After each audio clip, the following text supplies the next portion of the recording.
Good morning, good afternoon, or good evening, everyone, depending on where you are in the world. Welcome to today's webinar, where we're going to discuss the landscape and opportunities in vertical farming in the GCC region, brought to you by the organizers of the upcoming Global Vertical Farming Show in Dubai. My name is Sepehr, and I am honored to be your moderator for this session. As a director of iGrow News, I must say it's a pleasure to see such a diverse and enthusiastic group gathered here today. We have an exciting agenda lined up, featuring really 5 outstanding speakers who will be sharing valuable insights. Our goal today is to really explore the main characteristics of the industry in this region, the various opportunities and challenges that are present today, and what we can expect in the near future. So thank you all for joining us today, and without further ado, let's get started. Please join me in welcoming our speakers, Jamie Burrows, founder and CEO of Vertical Future, a UK-based company providing fully integrated advanced vertical farming system. Jamie, welcome. We have also Dr. Halim bin Haj Salah, Director of Technical Support Departments at the Arab Authority for Agriculture, Investment and Development, a financial institution based in the UAE. Dr. Halim, welcome. Hi, welcome everybody. We have Mahdi Alhindawi, the CEO of Enjazponic, a UAE-based company supplying hydroponic equipment throughout the GCC. Mahdi, welcome. Hello guys, thank you very much. We have Abdelaziz Mulla, the Business Development Executive at Sharjah Research, Technology and Innovation Park, a free zone based in Sharjah promoting research and development and supporting startups since 2016. Abdelaziz, welcome. Hi, pleasure to have you here today. And finally, last but not least, we have Henry Gordon-Smith, the founder and CEO of Agritecture, a leading global urban agriculture advisory firm, experiencing greenhouses, vertical farming, and soil-based agriculture. Henry, welcome. Thanks. Hi, everyone. So let's start with Jamie. We've seen recently your company has done an interesting MOU with an organization in Iraq, and we've seen all the activities in vertical farming in the Middle East region recently. So how do you plan on capitalizing on the opportunities that are present in this region? First of all, thank you for having me. And as you've mentioned, we've signed an MOU with the government of Iraq. Iraq is a perfect example of the challenges that the GCC countries or wider MENA market are facing, which are far more acute than most geographical regions in the world. For example, in Iraq, it's predicted that the rivers are actually going to dry up by 2040, which is quite a scary thought, considering that they service 98% of the population. So from our company's standpoint, we have been looking not only at Iraq, but also different countries across the GCC markets. And I think that there have been a lot of proof points that have been met at a smaller scale. I think that there's been increased confidence in the sector, and as a result of that, larger capital investment. So, for example, we look at the deal that was made recently with Plenty, and another announcement that was made at COP28 last year.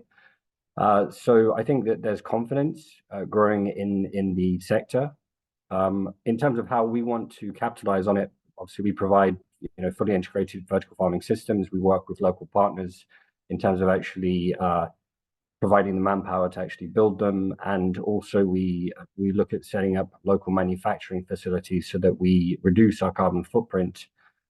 So our main focus is on particularly on Saudi. I think the dynamics of the different GCC markets are very, very different in terms of population size, population density, and so on. But I would say that this is if I don't think we're going to hit our targets when it comes to climate change by 2040 or 2050. I think, we're really, there's a lot of talk, not a lot of action. If you look, for example, at the Plenty deal, we probably need about 50 or 100 of those to get anywhere close. If you look at the amount of grains and veg that have been imported, considering the fact also that in vertical farms we're not even close to the reaching the unit economics for growing grains. So what I would say is that this has to be a concerted effort across the agricultural sector, not just from vertical farms, but we will certainly be at the table, and we look forward to actually announcing some pretty big deals at the in September. Okay, perfect. Dr. Halim, as an investor, what is the market potential for vertical farming in the Middle East? The market potentially is very huge because there is factors driving this potential, which are the scarcity of water, local food needs for local food, and reduction of imports. And for that region, the studies estimated that the vertical farming growth rate market is about 20%, and it will reach about $6 billion in 2030. In 2022, it was about $2 billion, and in 2023, it will be about $6 billion due to these factors that are driving this potential market. Nice. Okay. Abdelaziz, as an innovation park at Sharjah, what role does the Sharjah Research, Technology and Innovation Park plays in shaping the evolution of the vertical farming landscape in the Middle East? Hi, everyone. So thank you, Sepehr, for this as well. So I see SRTI or Sharjah Research, Technology and Innovation Park as the research head that will come in and support challenges that the vertical farming is currently facing. Because with any kind of emerging technology, there's always setbacks and there's always challenges that we're going to see. So comparing vertical farming with greenhouses or normal outdoor farming, there's always advantages and disadvantages to each. So when it comes to vertical farming, of course, there are many challenges, talking about costs and operational costs of vertical farming. So I see that SRTIP comes here as this ecosystem which can support the research of such challenges and finding solutions that could make costs lower, help with automation of things to help with the OPEX. And I know that there is, and I believe that when we compare vertical farming to a normal soil grown crop, it is not equal when it comes to nutrition that we provide. So of course we provide it with the correct micro and macronutrients for it to grow, but is it equal to the microbiome that's in the soil? This is the question mark. I could be wrong, but I think there should be research in this kind of thing. And I see SRTIP being this place which could come in and support research not only on the industrial side of things, but also on the bio side of things as well. And as the park, we are also connected directly with the university in Sharjah, which houses 22 institutes. And the prominent ones are of course the American University of Sharjah and the University of Sharjah, where we support the lab to market approach and the commercialization of research between the university and us being the licensing authority. We could also support with licensing partnerships and more. Okay, perfect. Mahdi, as the only UAE-based company working in hydroponics and providing hydroponic equipment, tell us a bit more about your company and how have you seen the market evolving over the years and evolving in the next few years? All right. Well, first of all, thank you for having me in here. As a hobby background for the hydroponics, and when Corona came in 2020, I decided to get in that segment because the hydroponics itself, it's linked to many elements, and each element, it's a primary factor. So it's very sensitive to the weather, the temperature of water, the type of mixing, the type of the dryness of the air, the type of the light, all of that elements linked to industrial field, let's say, which you have to simulate the things to be more closer to the nature. And by practice, when you see sometimes some experiment, it's going in some region. If you apply the same experiment in another region, you will not have the same results. It's maybe the water it's different, maybe the weather is different, the type of insects is different, the solution what you use. So all of that elements, and as what I'm making, let's say for the last 5 years, a research, or we invest more in the R&D direction, while I'm making some experiment in Ireland, and I'm making some experiment in Jordan, and in Turkey, and in UAE, and I can see the difference in these things, and you will get surprised sometimes, even the speed of the flow of the water, it's making difference in the result when you just changing that element. So usually what I did in the last 4 years, 5 years, I was sharing also my experiment with followers, and I do the same setup and I change one element, and I do in the same environment many system, many setup, and I fix all elements and I change one to see what difference it's make, and then I change the second one to see, and by practice, finally to reach in the place you want to do the things. If I'm coming from another region, sometimes it's okay, it's helping, but sometimes I will do the same what I succeed in another region, but I will find no, in here it's completely different. And then I have to start again to do the research again to see where is the lack of that growing, or where is the defect in which one, which is, and it's many. And especially when we talk about vertical farms, that it's a closed environment, and all of that elements, it's making different factors, and from that point of view, or from that perspective, we got the vision to be in deep details, to do the research first, to do the experiment first, and then to provide what we got a real result on it. Then we provide it to the market as a system for that type of crop. And also sometimes you do the experiment in one type of crop and you do it again for another crop, you will find another result. So to be accurate in what you are looking for, or to see the needs for the clients, what they want first, and you do the right setup for that type of crops, I think it's reducing a lot of effort you will face after starting running that operation. And from the realistic, if we will look in our region, there's a lot of projects that started since that time until now, from 2020 until now.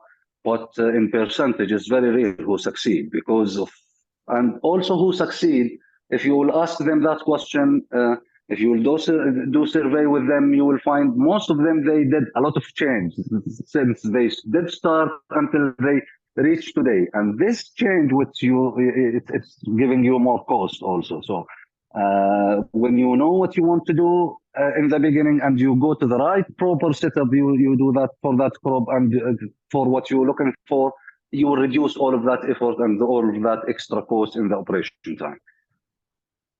Okay. Yeah, thank you.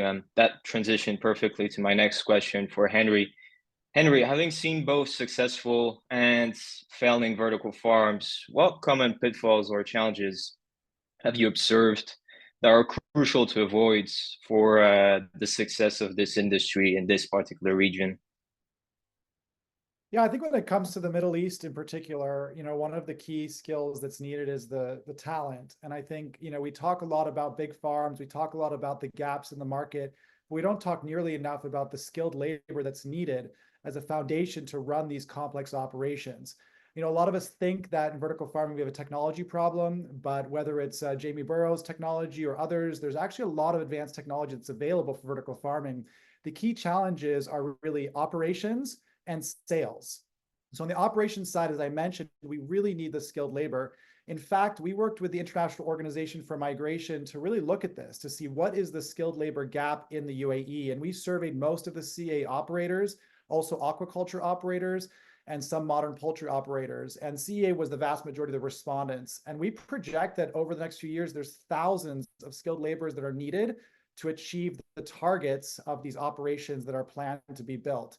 So, there is some education happening in the UAE, but in my opinion, not nearly enough to deliver on this foundation. So we need not just higher level education, but really skilled labor. That really means laborers that know what happens when they push the button, food safety skills, ability to fix things so you don't have to depend on suppliers that are far away. This is a critical foundation that's needed for food security, especially in the GCC, where you're not going to get as many locals to do those kinds of jobs, but you actually are going to need immigrants and other talent to do that. You're going to need them to be certified. In that survey, we also found that retention was a key issue because of the lack of skills. So if you build a high-tech farm in the UAE or Saudi Arabia, once that farm is operating and going well and that talent has the skills and the experience, they're going to be poached by the next farm that gets built and offered more money. And so we really need to think about how do we create the right labor environment for this. Again, and those skills to operate these farms effectively. The good news is that because of the failures around the world, there are veterans around the world for some of those higher level jobs and operations that we can pull from that are going to be much more experienced. Now, the second key challenge is on marketing and sales, right? So in the UAE in particular, it's not that big of a market. And if we see large farms like Bustanica, they're producing large amounts of product. We have certain government funded projects that have the ability to scale much faster and have certain advantages. And so if you're a smaller startup in this region, you're going to really struggle in some ways, not just because of government-led large projects that you have to compete with, but also because there's not really a lot of protectionism around local production in these countries. So there's food security strategies to say we want to grow as much local food as possible, but there's not a lot of protection to encourage local agriculture from cheap imports from Iran, for example, and the existing distribution system that exists. So we actually have many, many steps to get there. One more pitfall I want to mention is that, there's a skill and ability needed to plan and implement these projects effectively, and specifically around construction. We've seen, having worked in the GCC for 10 years on projects, that construction is almost always delayed and goes over cost when it relates to CA projects in the GCC. So again, this is another area of skill and talent that's needed. And so I think we need to stop just thinking about the end, which is the farms and the food, and start to thinking about the foundation, the market, the skills, the abilities from service companies to deliver on this. Okay, perfect. And another question, Henry, how do you think the lessons learned from all the failures around the world in Europe, in North America, can be applied in the Middle East? Well, I think anybody who follows me or has read my content and knows that I've sort of, I guess, predicted that there was going to be this decline in the sector and shared some concerns. I highlight that many of those concerns are related to scaling too fast, hyping up projects, claiming you can grow things that you can't, really telling a story about, being a technology company, which may be true, but in the foundation, you're a farming company. And so really trying to pursue higher valuations. These have led to a really large inflation of vertical farming's capabilities before it was able to deliver on it, which led to a decline, which I wrote about in a 2021 Ag Funder article. Now, I think, if we look at that article, which is about sort of the more about the trough of disillusionment and sort of enlightenment, how we get through this journey of technology development, I think that it's delayed when it relates to the GCC in the Middle East, which is an emerging market, right? So that was really focused on Europe and the US, where most of the funding had gone. So the key is that, that the GCC in the Middle East learns from these mistakes. And I'm not sure that I see that yet. I'm not really sure that I see those lessons learned. I mean, I think that there's lessons across policy, lessons across investment, lessons across scale that can be learned. I think overall in the sector, we've learned some things, mostly because of the veterans in the sector that have benefited from these failures and can take that knowledge and bring a reality check to operations and businesses. But in the GCC, I still think it's quite wide and open. And as I mentioned, there's a really huge focus on building the biggest, as opposed to really focusing on building the most efficient.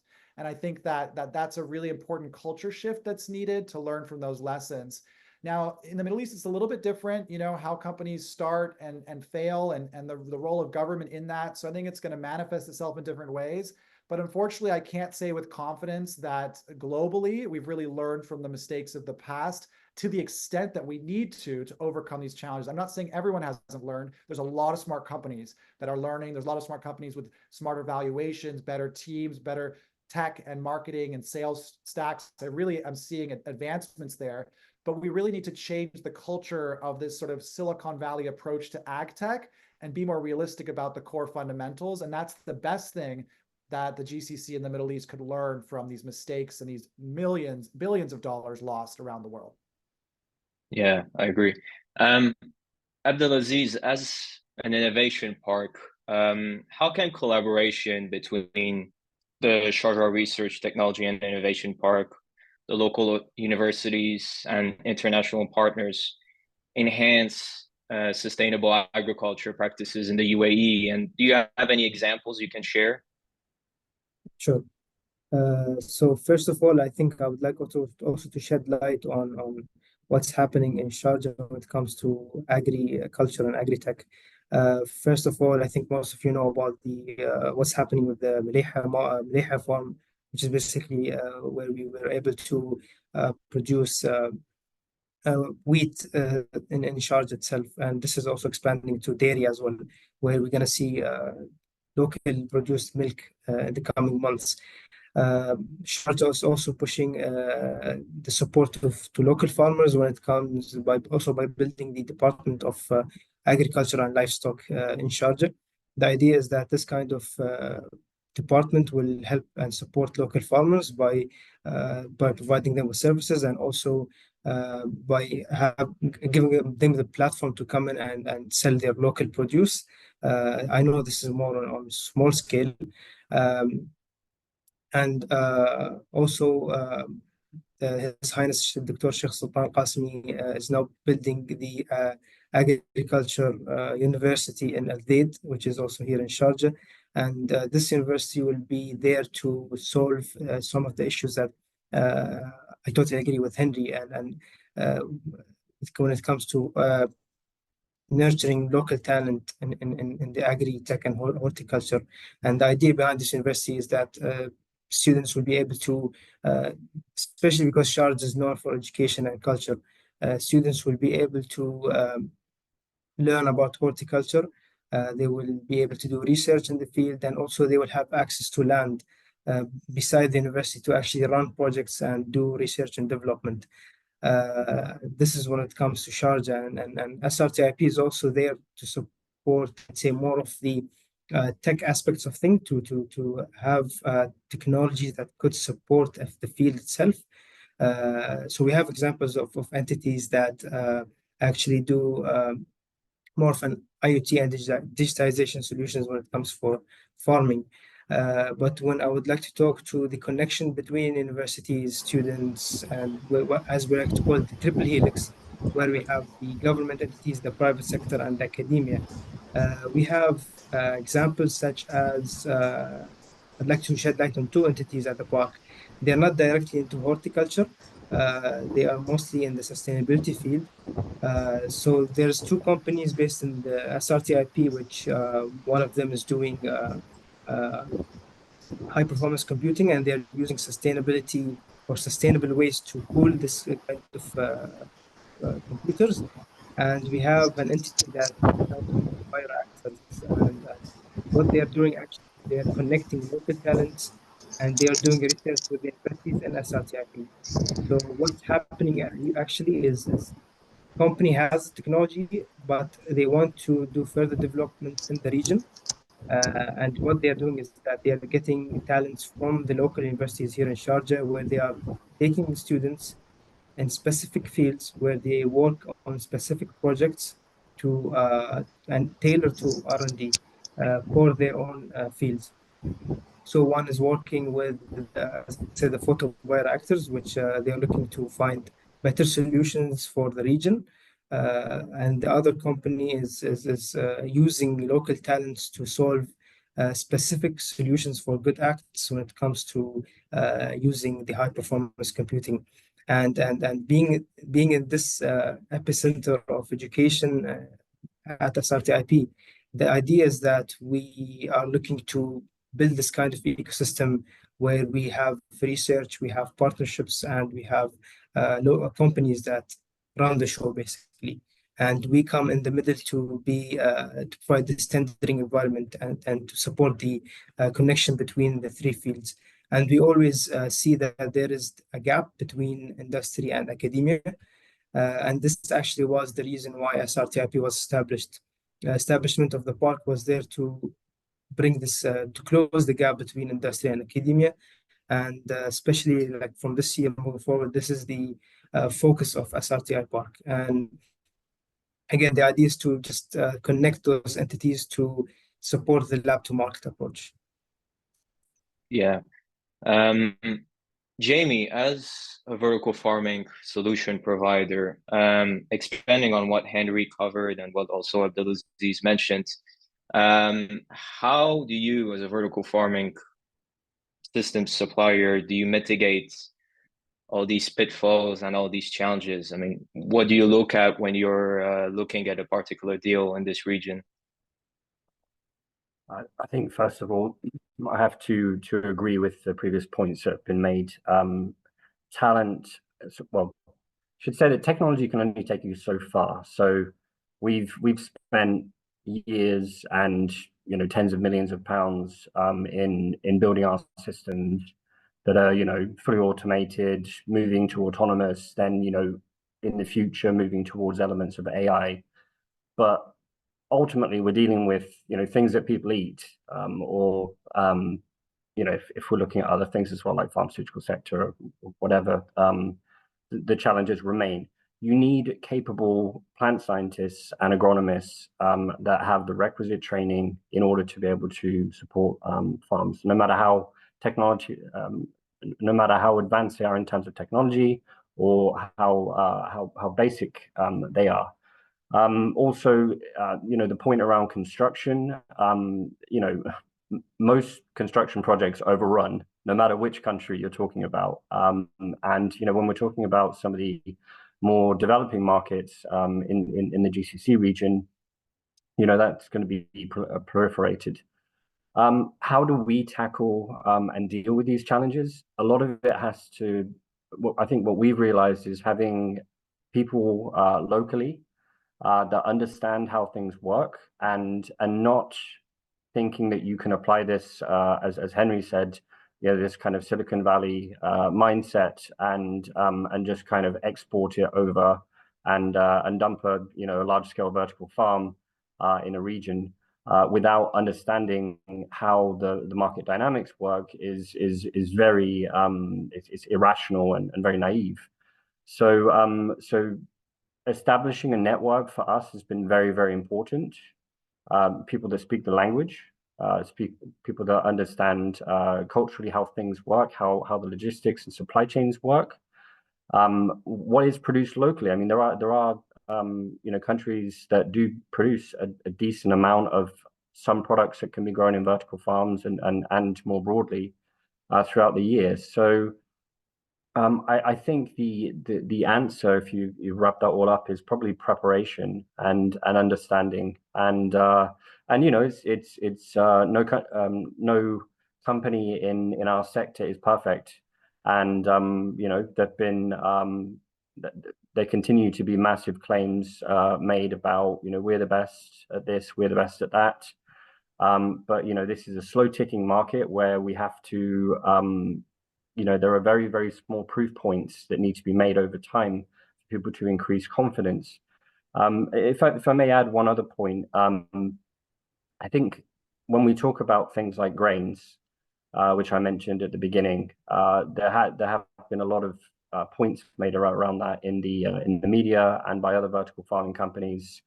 And as I mentioned, we are a long way away in terms of unit economics there. And so going back to a previous point that was made, I think collaboration with scientific research institutes and academia on the genetics side will be very, very important. But people must realize that genetic improvements in seed varieties, for example, for vertical farms or broader CEA take time.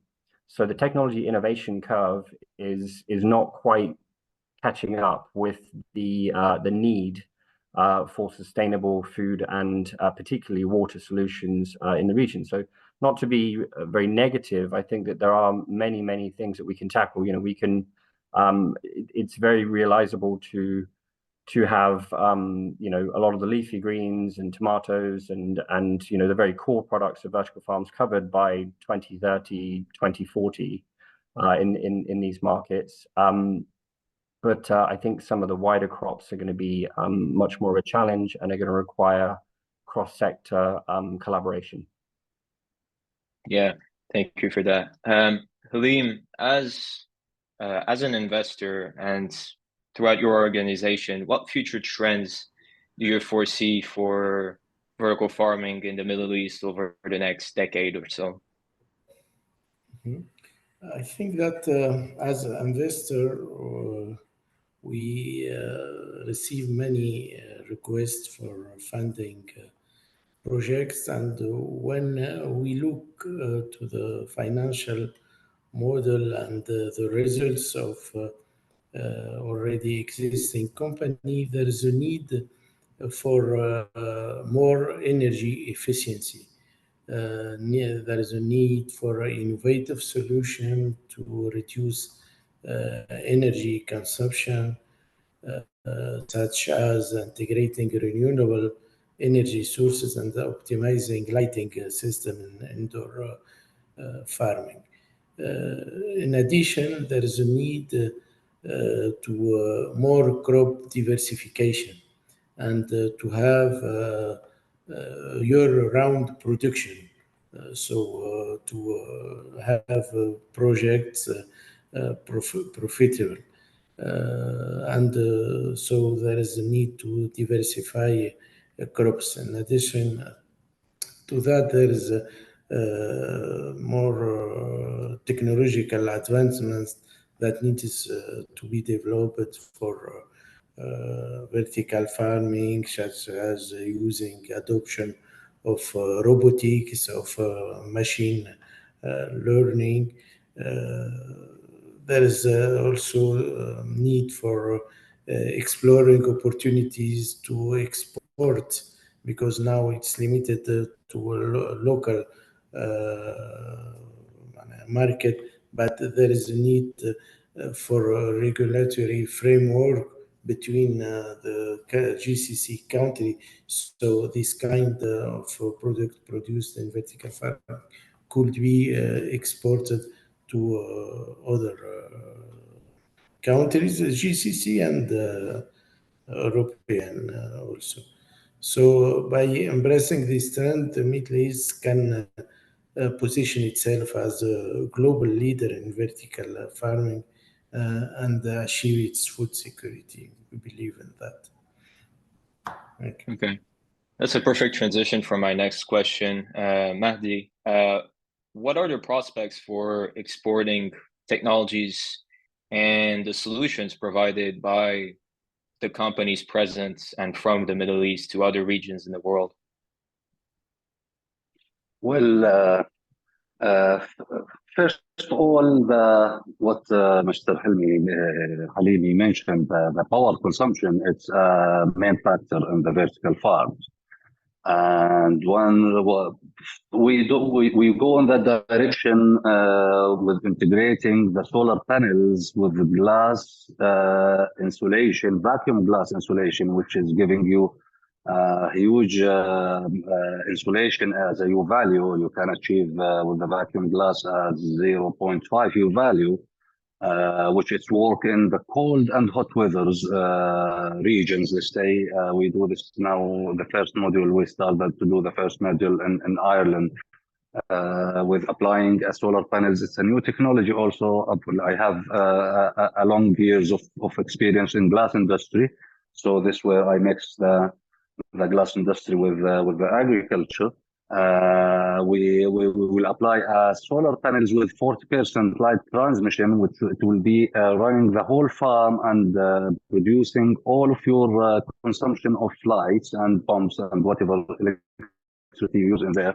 So it will be a real sustainable green power you provide, and it can make big difference while you can produce the crops in different season, which is making more profit for who's growing in vertical farms.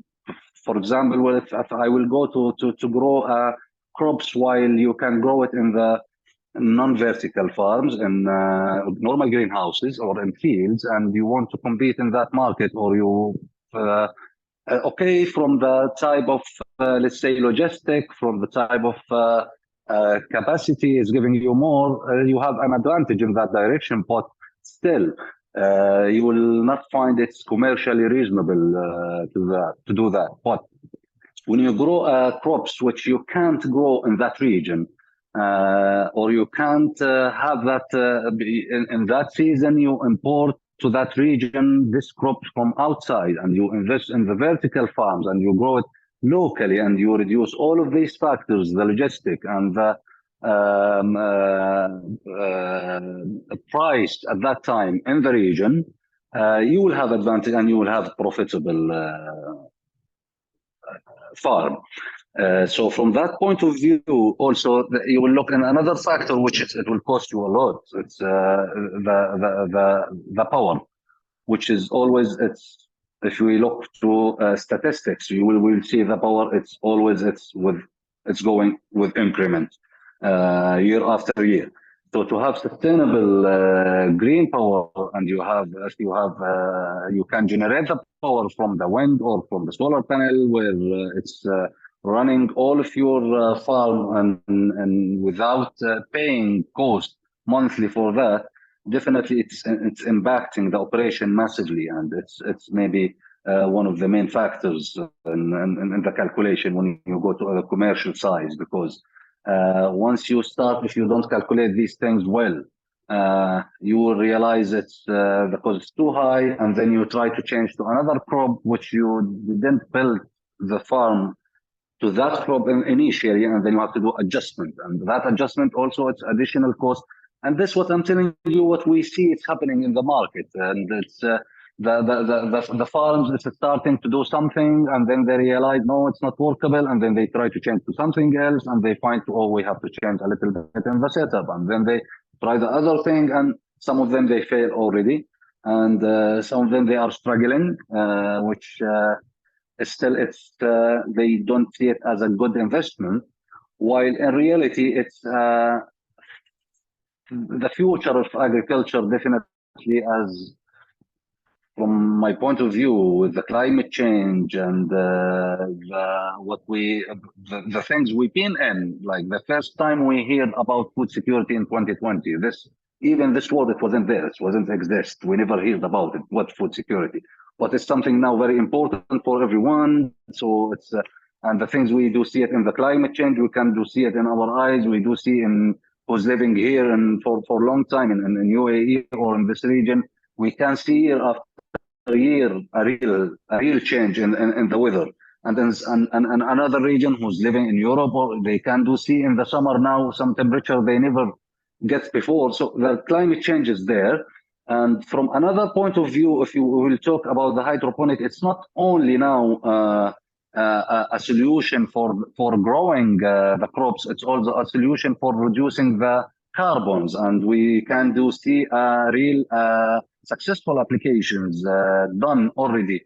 If we look to Toyota factories, they apply a farm in the factory to reduce the carbon generating from the exhaust, and unfortunately, when you post the CO2 to the crops, it's like you giving better conditions to the crops, and it's boosting the growing, and it's taking the carbon and it's giving you the O2. So from many perspectives, the hydroponics it will be a solution for many things. It's helping in the climate change. It's helping in the reducing the carbon. It's helping to have your farm on top of the roof, inside the building, on the roof of the malls, schools. We have huge areas. It's not usable. Even you can use the walls inside the buildings. You can use, so all of these elements, but when by the time and by the technology we do see and the fast of innovation in that direction, and with the AI right now, it's getting in, and definitely all what we develop, it's a smart farm which we can control from distance, and we are trying our best to reach to do a real systematic closed environment which you can control by a high-tech sensors and a high-tech technology to control from distance, which is, as they mentioned, the guys, and all of them, they mentioned all of the things from experience. The lack of experience in that segment and the lack of skilled people, it's always a real factor, and a real, and as much as you can do the process systematic, and you achieve a result in that, it's solving also another matter. Even if you have best technology, but you have no skills for that, you still have a problem. So the factors linked to the hydroponics, it's many, and you have to look after each one. And each one, after you get it done, and you will be sure that elements you get it done, you have to move to the second one, to the third one, to the fourth one, until you will have a complete cycle, and then you will have a real successful project or real successful business from that. It doesn't mean there is no successful farms, but if we will go in comparison worldwide, we will see the failure. It's more than the successful. But still, who's going and trying in that direction a lot, and it's getting more, because right now it's still, I do see it an option, and still you can do something else. But in very soon it will be a must. A must when you have a shortage of water, a must when you have a climate change, a must when you can't grow that crop in your region and you need it, a must when you need some herbs for medical field, a must. So it's a must in many directions. And in a while, we as much as the climate change is going faster, as much as also the technology is going faster, combining these two things, it's I believe that the research, now you can see education going in that direction. You can see and the lack where you see usually the lack between who's manufacturing the setup and the growers. Most of who's manufacturing the setups, they are not real growers. So when you don't grow yourself, you don't need what's the need. You don't need what's the problem. Overall, you design something nice, you do a nice technology, but when you operate a real farm and you are growing yourself, and you'll understand then what's the difference between this and that. What's the difference in the product if I create it in that way or in that way? What's the difference between the controllers available in the market, which is giving you, you depend on the result they're giving to you. You depend on that calculation they're giving to you. So usually when we do an experiment, like at the time I was connecting 3 controllers or 2 controllers to the same tank to see the difference between this and that, to give the managing for this controller for a while and for the second controller for a while to see, because in specification all is nice. In theory, everything is amazing. In visibility study, oh, it's interesting, it's amazing. But when you convert it to reality, you will see things that's completely different. And once you achieve a result in that direction, I believe it will be a successful farms for who's going in that way. Okay, thank you very much. And expanding a little bit on this, Henry, can you share, because you're a global advisory firm and you've worked in some successful companies in the GCC, can you share some case studies? Oh my gosh, there's not a lot of case studies of success, to be totally frank. And certainly in the GCC, there's not that many either, just to be totally frank. Now, again, just to keep in mind, our work ranges quite widely and is different around the world. So we do a lot of the feasibility studies that are mentioned. I think we have a reputation of being quite honest. A lot of the paybacks in our feasibility studies sometimes are paybacks by year 8. So it's very often that we'll complete a study and then the board or the client will decide, okay, we don't want to do this. We want to invest in something else. And their naivety about vertical farming is tapered by the reality of our data that we provide. And that may be disappointing, but I'm proud that Agritecture provides honest guidance, because I think a farm that's not built that's going to fail is better than a farm that's built that's going to fail. So I am proud of that work. Now in the GCC, we do a lot of other types of work. Just to make it clear, we do master planning of food systems across communities. So whether it's a large agritourism resort, whether it's a brand new city, whether it's one of these modern approaches to localizing agriculture, we do that kind of work. And that's very exciting to us, because we get to not only look at vertical farming, we look at outdoor agriculture, greenhouse agriculture, aquaculture, we look at it at a systems wide level and how that scale can go together. And I think that, you know, when I talk about some of the things we're referring to, the skills gap, the construction costs, when I talk about the market, if you could design cities from the beginning with food in them as opposed to retrofitting it, we have great opportunities, and we see the economics really improve there. So I can't reveal too much, but I'm looking forward to certain projects coming online. You know, I guess what I'll say in general is that if we're looking for return on investment that's proven today in the sector, frankly, it's small scale specialized crops. So if you're building a smaller vertical farm that's growing edible flowers, microgreens, if you're supplying restaurants what they need, engaging with them, maybe even some high-end grocers, you can get a return on your investment relatively fast. Sometimes we see payback for small vertical farms in year 3. These farms tend to be more thrifty. They tend to be more hobby farms, okay? But let's be honest, that is nowhere near the food security scale that we want to achieve here, okay? So, you know, to get to that scale and that profitability at scale in vertical farming is still many, many steps away. I hope we can continue these honest discussions to get there. What else can I say is that, you know, greenhouses are pretty interesting in the region as well. I mean, I think in the early parts of my career, I was definitely all about vertical farming. Like many of us, I saw the videos, I was super excited about it. But in that journey, I learned a lot more about the benefits of greenhouses. And I have to say, I've been kind of challenging my own assumptions in some of the previous discussions about the region as I visited more greenhouses and I've seen the diversity they're able to grow and just how thrifty they can be and how they actually are managing water. Certainly evaporative cooling is a challenge in the region, but one of the things I'm trying to say is that we have this discussion in the UAE and the GCC overall that we need year-round production of food for food security. But we can also just take a step back and challenge that. You know, the CapEx required to achieve year-round production is very significant, and we know the return on investment is challenging. So what if we take a look at the global landscape of the food system and say, okay, during the hottest periods in the GCC, for example, right now, there's actually an abundance of available low-cost food on the global market. It's actually not the most difficult time to get food imported. So what if we actually challenge our assumptions and say, let's build more low-tech solutions that extend the season, save water, allow us to grow more things at scale locally, and focus some attention on negotiating trade agreements to capture that product on the market elsewhere. It's not ideal. It's not obviously the most secure, but I think it's important to challenge these assumptions that technology and year-round production is the only solution to food security in the region. And so I'm excited because we've been able to work a lot more on a range of low-tech, medium-tech, closed greenhouses, as well as vertical farms, and even some outdoor production like agroforestry across the region.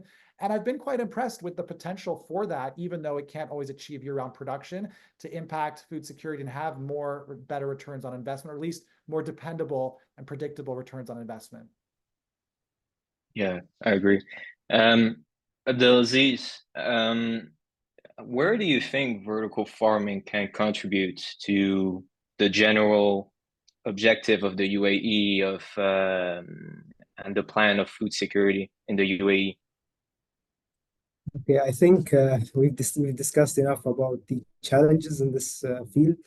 But let's say if things go the right way and we see more support in this field, I think vertical farming could actually contribute to the food security and water scarcity in different ways. Of course, not I'd say I don't think it's in the best way at this moment, but vertical farming actually could support with local food production, because with vertical farms we will be able to produce some leafy greens and some vegetables locally in the UAE. And actually, as Mahdi pointed as well, is that you will be able to have prolonged periods of production in some cases, of course, and it supports this kind of year-round production and to a certain extent. And of course, when it comes to water scarcity, vertical farms could be more efficient compared to traditional farming, because we still don't have I don't think the water retention is still, we don't have a solution for water retention here for our lands, especially that we have hot weather conditions, and the sand itself doesn't hold water. So when it comes to saving and being efficient, I think they could be higher in the water side, not in the energy at this moment. And of course, by cutting the supply chain and by being closer to the end user, you will be able to have more fresh produce, and also by cutting costs when it comes to shipment and all of that. So the idea is that, as also Henry pointed out, that the idea is that to have vertical farming within the community and to be part of our lives, basically. So I think it could contribute to food security, not to a high extent at this moment, but of course, like I see that there is potential. Okay. Yeah. Halim, how can regional collaboration and partnerships enhance the landscape in the region?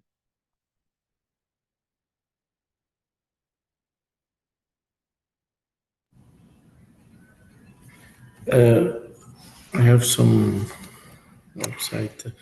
The vertical landscaping, vertical farming could be enhanced by bringing knowledge sharing and technology. There's many experience in the different country, but there is a need for knowledge sharing for this experience and technologies. There's a need for more research collaboration, and at Arab Authority we work with local research partner on these aspects. There is a need, as discussed by the panelists, for collaborative training programs that can build skills and workforce across the region, and this with partnership could be obtained. There is a need also for supply chain optimization by cooperation between maybe creating association between vertical farming producers, so creating vertical farming clusters and hubs to concentrate expertise and resources, and trade association. So these the major goals that partnership should focus on for improving. And I think that sure that fifth global vertical farming show in UAE will focus on this collaboration to reach these goals. Thank you. All right. I think we're close to the end of this webinar, so perhaps, Jamie, to wrap up, what would be the main key takeaway for the audience to have regarding vertical farming in the GCC? That's a big question Yeah. to wrap up in a couple of minutes. Just make a couple of points just from some of the other panelists that have been made, which will link to I guess this big catch-all solution, which I don't think exists. There's a lot of talk about urban vertical farms, but there is a kind of an inverse relationship between price and size of farm. So of course, you can grow things like microgreens and edible flowers, as Henry said. We've deployed things like that in London and other places. And of course, they will feed the population, but typically at a higher price point because you're having to, land in cities is more expensive, the economics change, and so on. So I think we need larger, scalable farms that, and again, there have been some big failures with that, and there are risks with that have to be outside of cities. And that needs to be complemented by other types of smaller vertical farms. I've seen some mentions of container farms and so on that are in the community and in urban settings that can act more so as hubs for training, awareness, education around food security. But it will certainly be mixed models. And the wrap-up thing for me is we've got this kind of grandiose goal of tackling climate change and achieving food security and water security. But for me, that means price parity. So having lots of small farms that push up prices does not achieve our goals for food and water security in any region. So I think I've got 1 minute. The takeaway point, I guess, would be collaboration across, and I've said it a couple of times already, across CEA, not just vertical farming. Vertical farming can be vertical farms can be a very good value add technology, for example, to greenhouses for propagation, as one example. So more concerted effort. And another point is, I think that the type of funding needs to change. This has been said over and over again. There have been unreasonable return expectations for vertical farms, and that's been one of the main reasons for a lot of vertical farms failing. This idea that you can build huge farms, grow at price parity, and achieve 2 to 3 year paybacks is rubbish. So infrastructure funds and other types of family office funding. There's a lot of family office funding in the GCC markets. Is where we should really be looking at if we want to be tackling the problems that we're facing. So sorry, that's probably like a whole mix of different things, but yeah, I think it's this mixed model and different types of capital for me are the big ones. All right, perfect. Thank you very much. I don't know if we have time for a Q&A. I think we're a bit over time. Maybe Afshin, if you can tell me. But if you have, I've seen that there's been a few questions asked in the chats. If you have any questions, please drop your questions at vertical.farming@tabglobal.com, and the team will try to get them answered for you.